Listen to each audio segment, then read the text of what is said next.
6:49 now on this WVLT First Alert Weather Day. Again, we're adding up the rounds of rain we've had while you were sleeping and still more on the way. So that is where there is that concern that you could have a creek or stream or river run high by the end of today. Of course, ponding on roads a concern, but more rain still coming through in that afternoon to evening. So here's a look at that rain forecast where you live. Again, this is in addition to what we've had so far. You still got another 0.8 to around an inch coming up through McMinn to parts of Loudoun and Knox County. A little choppy, 1/2 inch in parts of the foothills and on the plateau, but still getting closer to that 3/4 to an inch coming up through the Central Valley, like Knox to Anderson to the Tennessee-Kentucky line. Got about a 1/2 to 3/4 in parts of southeastern Kentucky, far northeast Tennessee. You still got another 3/4 headed your way. So we'll walk through that timeline in your planner coming up here in a moment.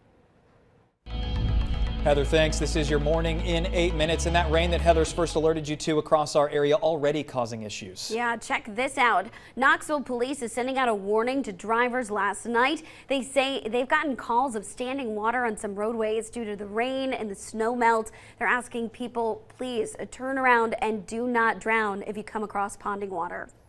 And right now, crews are still out working to fix roads after last week's storms. And with more rain on the way, it could cause even more problems. Yeah, take a look at this. TDOT working to fix potholes all across our area. This is from I-81 in Jefferson County. Crews say they're going to be continuing to fix holes throughout the next few weeks. If you see them out on the road, move over and slow down. It's the law. And right now, a Union County woman is facing charges after authorities say another woman was found unresponsive at a motel room in Claiborne County. Tazewell police officers responded to a reported overdose Tuesday afternoon. When an officer got there, police say 33-year-old Brittany Jones from Sharps Chapel ran out of the room, got into a black car, and drove away. She pulled over and a canine officer alerted authorities of drugs in the car. Jones is now charged with possession of drugs to resell, possession of meth, among other charges. Officials say the woman found unresponsive in the motel room was revived. And right now we're learning the name of the man found dead in a pond at Willow Creek Golf Course in Farragut.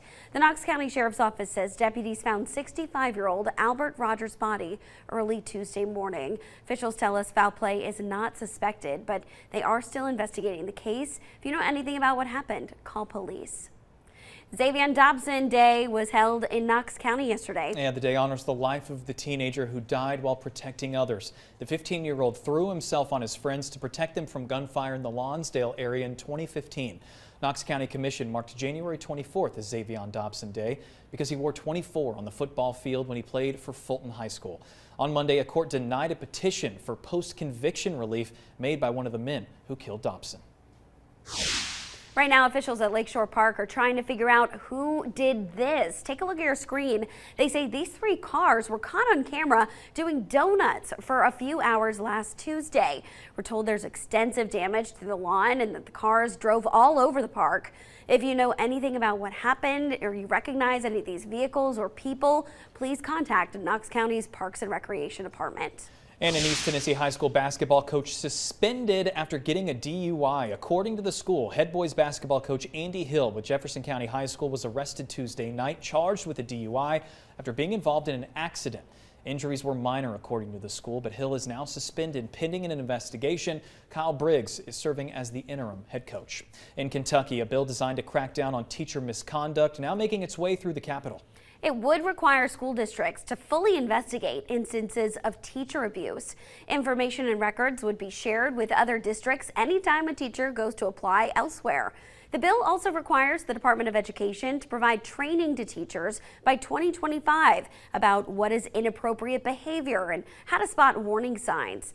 NDAs would be banned in regards to misconduct involving a minor or a student. The victim's privacy, however, would still be protected. And a heads up, if you drive a Ford Explorer, Ford recalling 2 million of them over an issue with a piece of the trim near the windshield. A metal piece that runs right up the left and right side of that front windshield may not be properly attached, allowing them to detach. The National Highway Traffic Safety Administration reports it's a potential safety hazard, increases the risk of a crash. All Ford Explorers from 2011 to 2019 are affected. Well, your W-2 forms are already on the way for this tax season if you haven't gotten them already. However, you may notice some changes as you file those taxes this year. The IRS made several changes to the income tax brackets to help adjust for inflation. This means you may end up with a bigger refund. In 2022, a person filing as single earning between $41,000 to just north of $89,000 paid 22% of their income to the IRS. In 2023, though, that tax bracket bumped to $44,000 to $95,000. There's also changes in how much you can claim for making energy efficient changes to your home and how much you can claim for your family. It is 6:54. We want to get a check of your morning commute with Kristen Allen. Good morning. Keeping a close eye on that first alert traffic for you this morning. Here's a live look at I-40 at Level Road. We've been checking in on this for you throughout the morning. This is one of those areas susceptible to ponding water, so TDOT's closed down that far left lane this morning on the eastbound side of 40. Not seeing any incidents out there, though you could see some delays as we get closer to that morning rush, so we'll keep an eye on that for you. Hopping out to those drive times now, you can see nobody's been affected too much at this point. 40 east from Pellissippi to downtown, moving along about 67 miles an hour. Alcoa Highway north and 75 south, both looking pretty good at this point in the morning. Wanted to zoom in here so you could see a little bit of the delays we were seeing there on Clinton Highway, 275. Those have cleared up. I think it was just folks taking it easy as they are getting out and about. But you're in West Town, seeing a big delay go through Turkey Creek on that eastbound side where that ponding water is. We're keeping a close eye on this for you.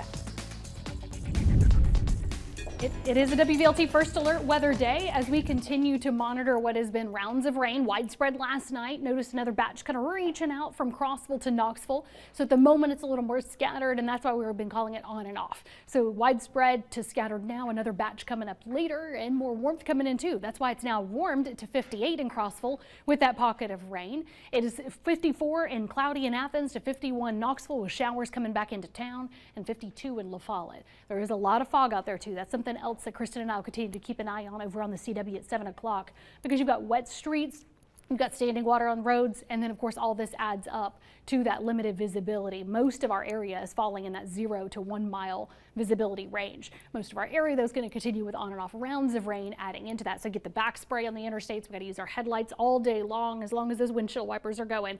But notice at least temperatures are going up a bit. 53 at 8 to 57 at noon over the next 12 hours. Got your whole day mapped out here. Notice we're going to be in the low 60s this afternoon to evening.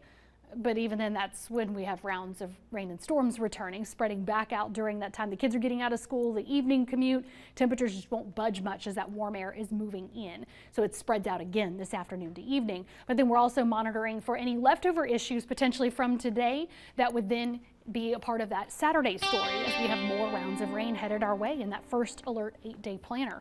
So obviously still a very active situation here, so we'll continue to live track that for you on the CW. All right, Heather, thanks. That'll do it.